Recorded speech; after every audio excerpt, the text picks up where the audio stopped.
will be tonight. And just going to read these 7 verses, the first 7 verses of 2 Kings chapter 4.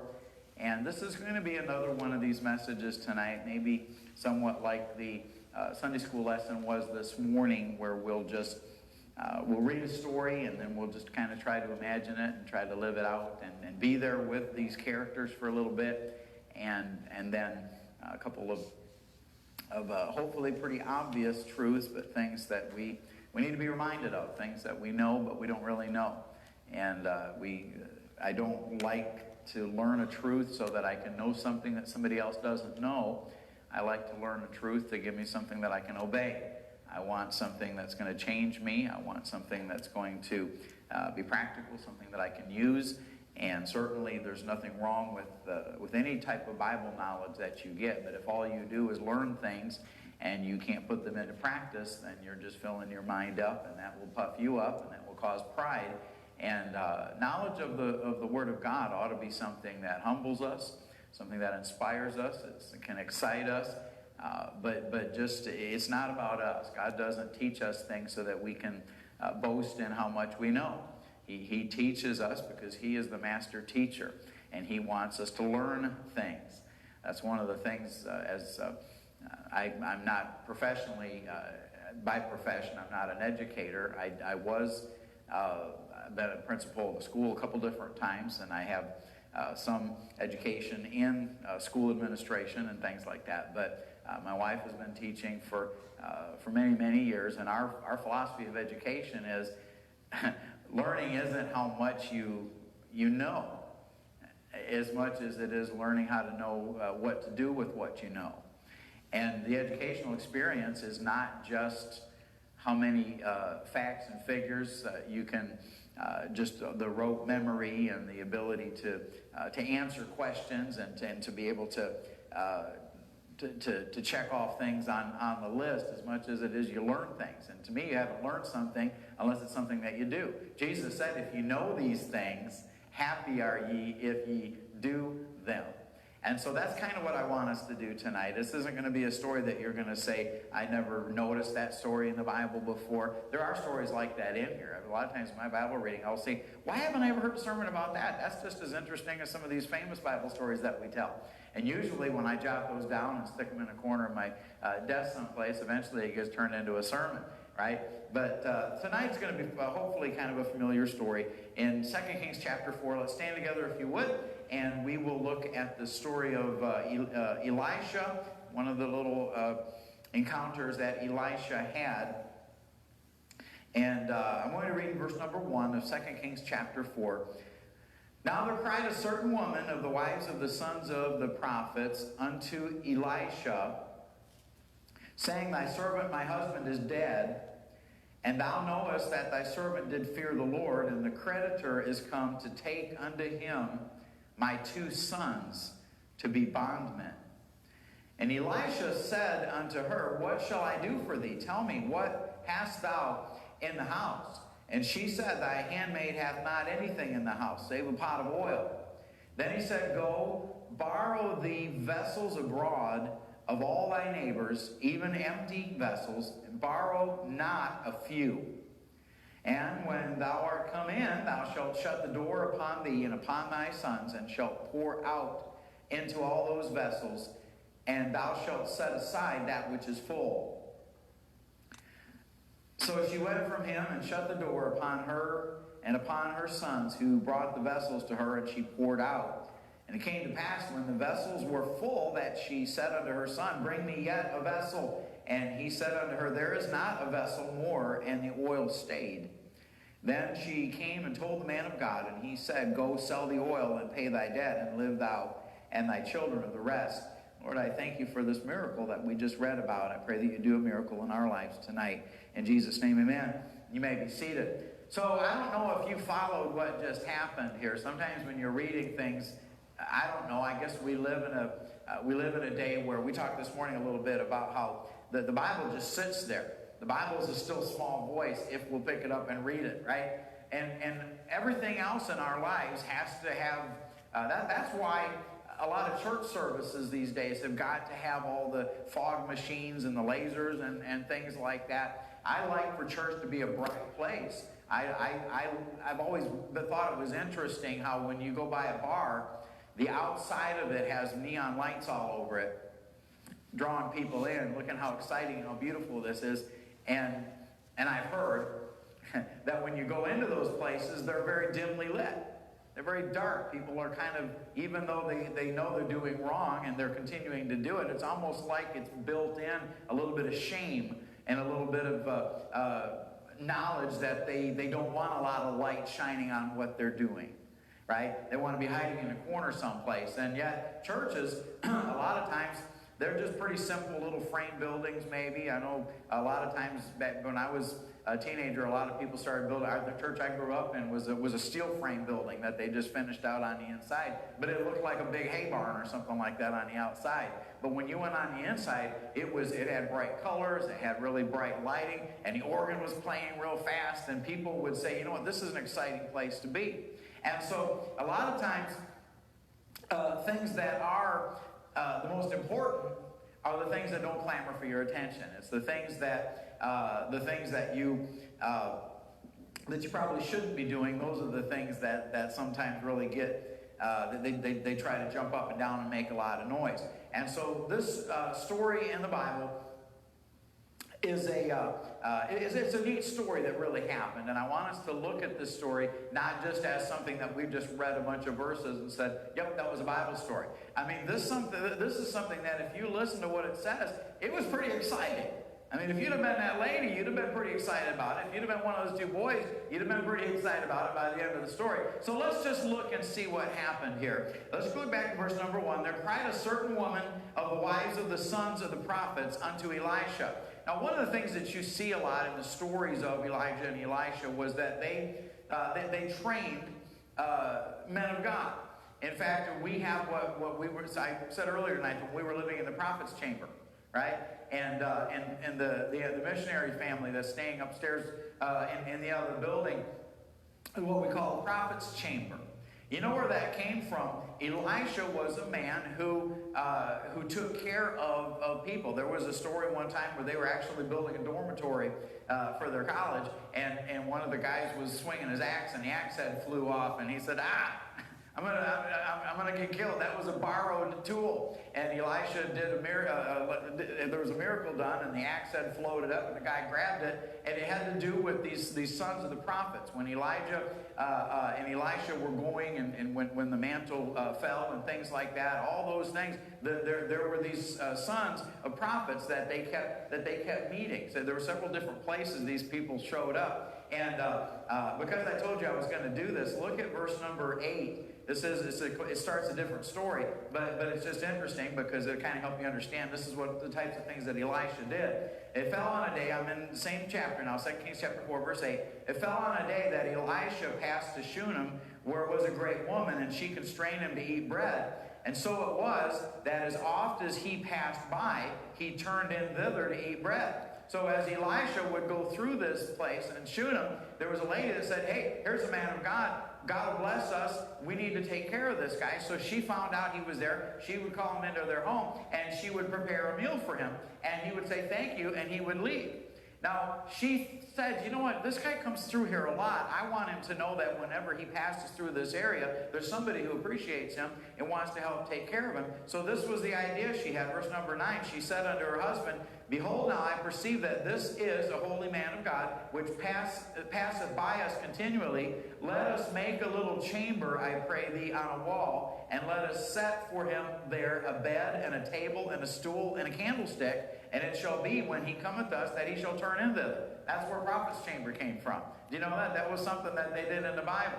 And so I've had a couple of places that I've been where the church had a little room. And if I were traveling someplace, if I had been invited to preach someplace or be involved in something, I would have an opportunity. They'd say, well, we have a prophet's chamber you can use. Now, I know Elisha, but I can certainly use a bed and a refrigerator, right? I'm real good at those two things. And so so this lady, back to our story now, the certain woman of the wives of the sons of the prophet. So this was, maybe you could say, one of his preacher boys. And this guy died. And he was married, and they had a couple of boys. And so the lady comes up to Elisha now and says, Elisha, I'm in a real pickle here. My husband was one of the sons of these prophets here, and he's died, and he's left us. And we don't have the ability to pay our bills right now. And the creditor, it sounds terrible today, but it wasn't all that uncommon back then. What they would do is they would come and they said, all right, you can't pay your rent this month, we're going to get your 2 boys. You know, if you can make jokes about that if you want to, depending on who the kids are. Sometimes, some people might have purposely not paid their bills to have that happen or something, But these guys, it sounded like she wasn't real excited about having her boys sold off into slavery or servitude to be able to take it. So she said, thy servant, my husband, is dead, and thou knowest that thy servant did fear the Lord. He said he was a good guy, but now the creditors come to take unto him my 2 sons to be bondmen. So Elisha said unto her, what shall I do for thee? It's interesting to notice that question never even got answered. She didn't. How would you answer a question like that? My husband died, and I'm out of money, and the creditors are going to come. They may be on their way now, as far as I know, and they're going to take my 2 boys, and they're going to take them out of my home. Not only have I lost my husband, but both of my sons are going to be taken out. What am I going to do then? And so she says, Elisha, this is my situation. And he said, what shall I do for thee? And she didn't have an answer for that. She did not ask God specifically for anything. She didn't even know how. She didn't even know what to say. And sometimes, we talked this morning a little bit about Hannah when she was praying for a son. There are times when you pray that your lips won't even move. There are times when you pray that you say, I know I'm in a real bad mess right now, but I don't even know what to ask God to do. I don't even know what my problem is. I just know that it's bad and I can't think straight right now. I just need God. And that may have been why when Elisha said, what shall I do for thee? It doesn't say, but she may have just stood there pausing for a long, awkward silence, not knowing how to respond to it. So the next thing he says is, well, tell me, what hast thou in the house? So she couldn't answer his question, what can I do for you? She's thinking, you can't do anything for me unless you've got enough money to pay my rent and pay the creditors off and bring my husband back to life. And I can't think of anything to tell you to respond to that question, what shall you do for me? So he says, okay, then tell me what you have in the house. Now, the way she answered this, I certainly understand. I'm not being hard on her for saying this, because I know this is what I do a lot too. When we go to God and we say, I'm in trouble, we go to God and we say, God, I have something that's out of my control right now. God, there's something that's going on in my life that it's gotten bad enough. I should have come to you earlier. I should have been talking to you all along. But my back's against the wall right now, and I'm in a real bad situation, and I need something from you. And sometimes God asks us this question. He says, what do you have? Right? What do you have? When God asked Moses that question, what is that in thine hand? He said, it's a rod. How am I supposed to be a great deliverer? All I got is a big stick in my hand.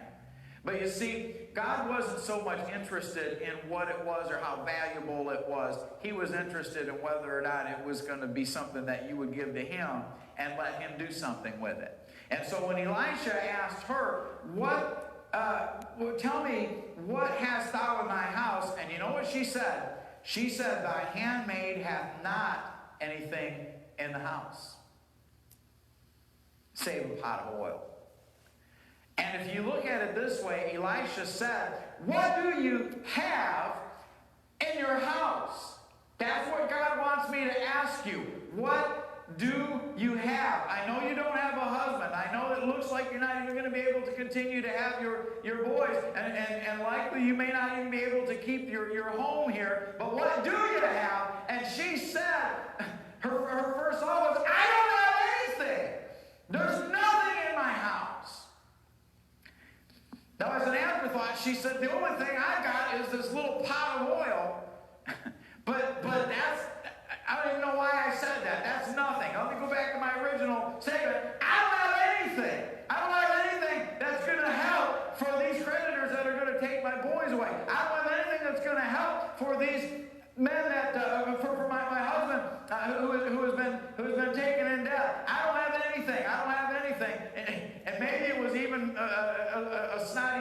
sarcastic remark when she said, I got a pot of oil. You want to do something with that?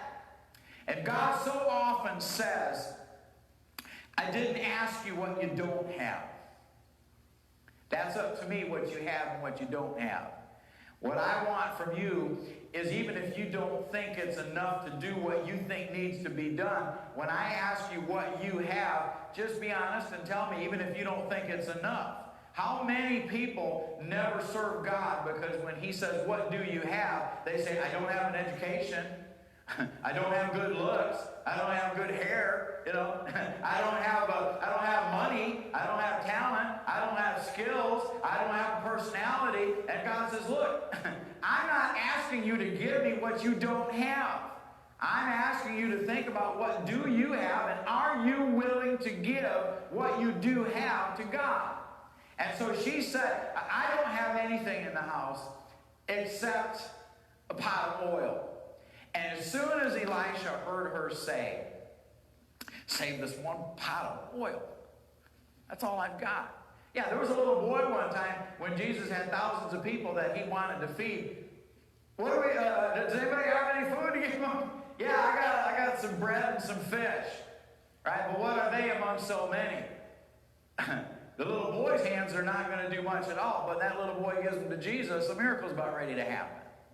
And so and the only difference is whether or not you give what you have to Jesus when he asks you for it.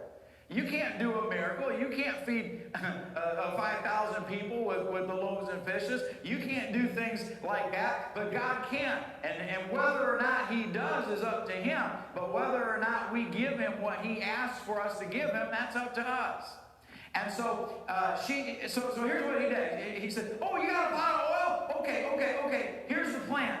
So verse 3, he says, go borrow thee vessels abroad of all thy neighbors. Even empty, make sure they're empty, right? and don't borrow a few of them. You know what that means? That means borrow a lot of them. And so she gets her boys together and she says, guys, I don't understand this.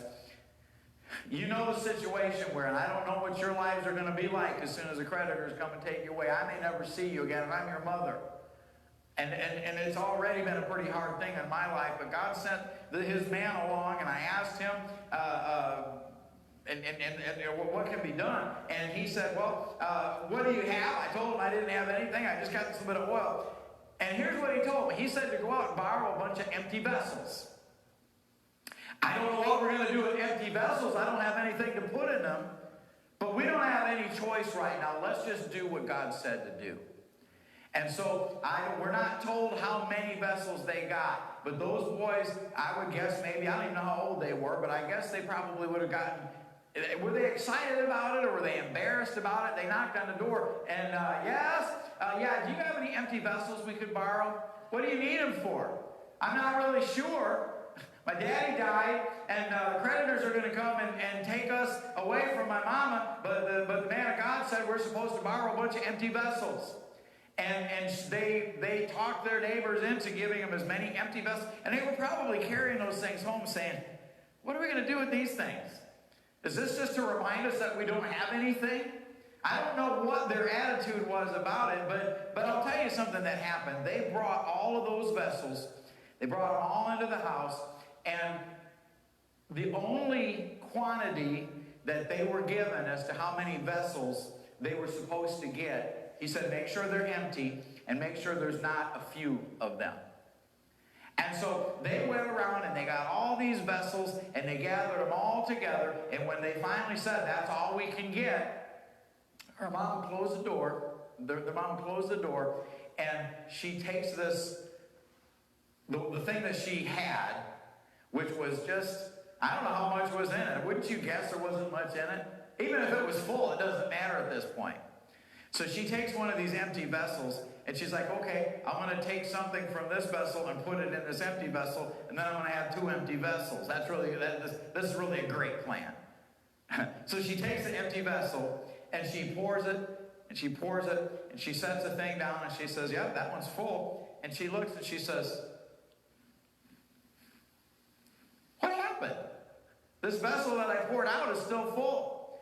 And that really changes your attitude about what God's told you to do when you actually see it works, right? And so they say, well, bring me another empty vessel. And so she poured it into that one, poured it into that one. It's like, they're still both full. So she sets she's setting these full vessels over here, and they're bringing her. And I think the first time they took a really big vessel, and she had her little vessel, and she poured it in there and just kept pouring and pouring and pouring and pouring and pouring and pouring. And she looked at it, she said, how did this happen?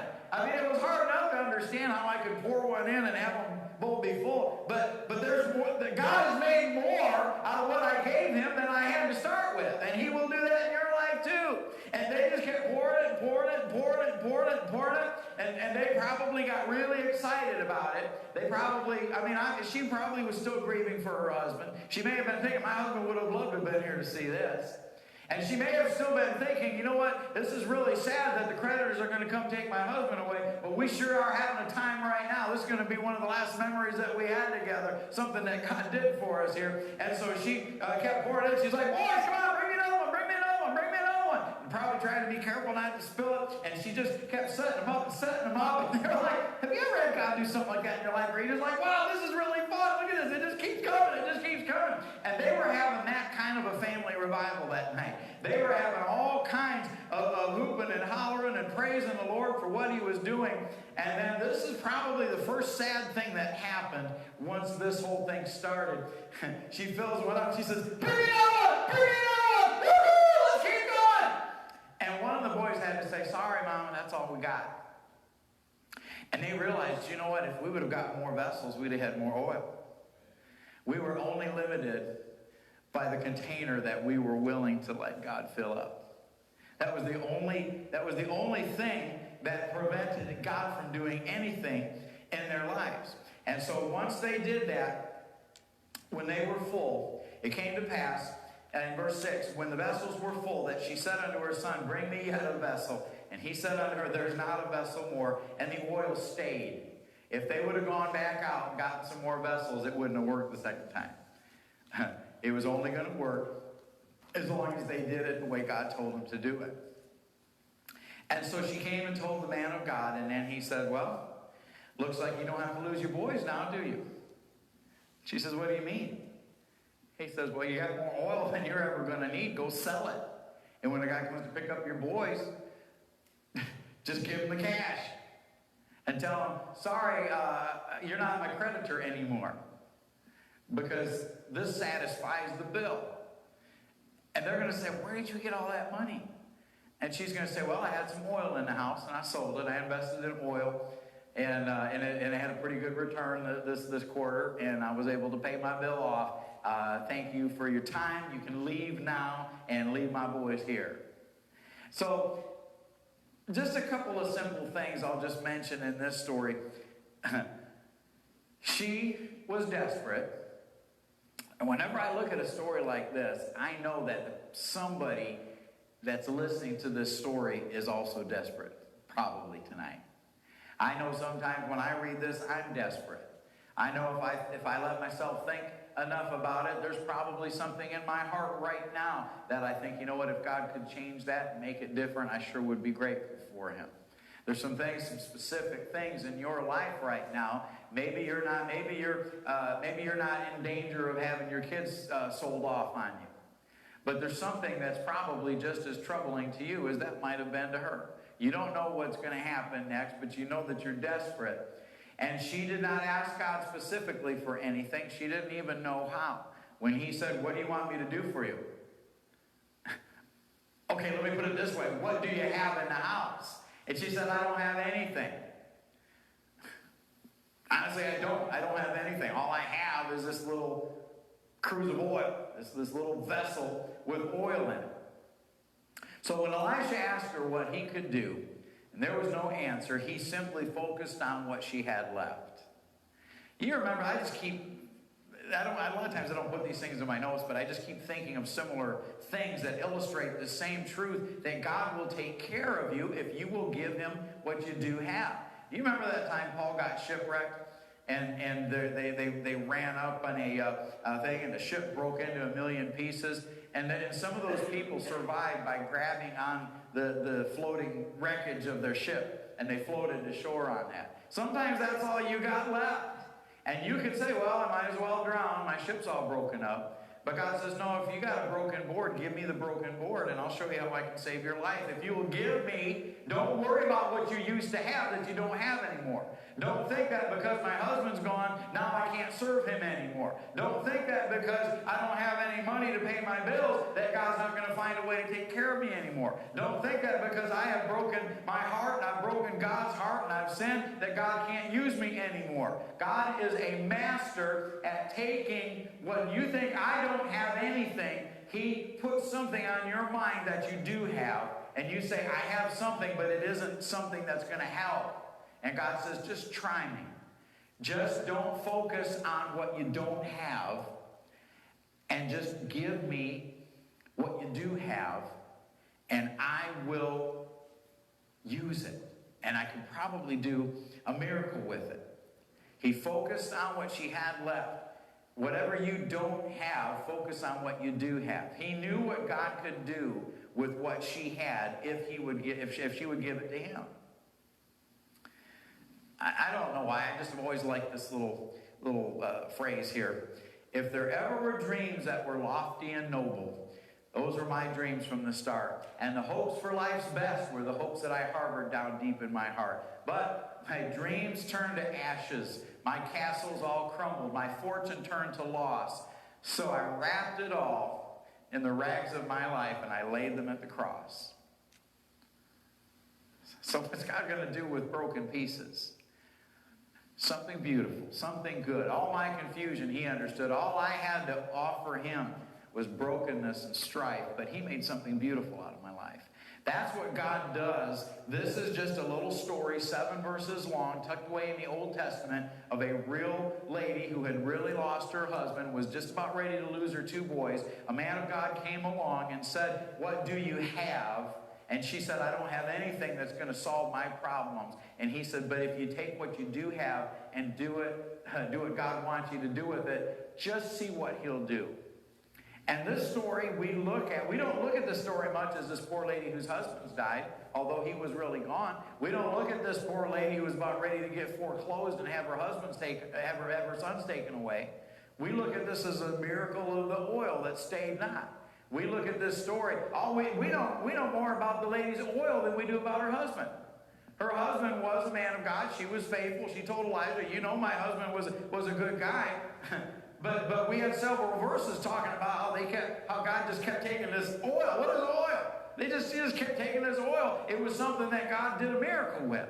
And if you want God to do a miracle in your life, you've got to let go from your clutches the things that God says.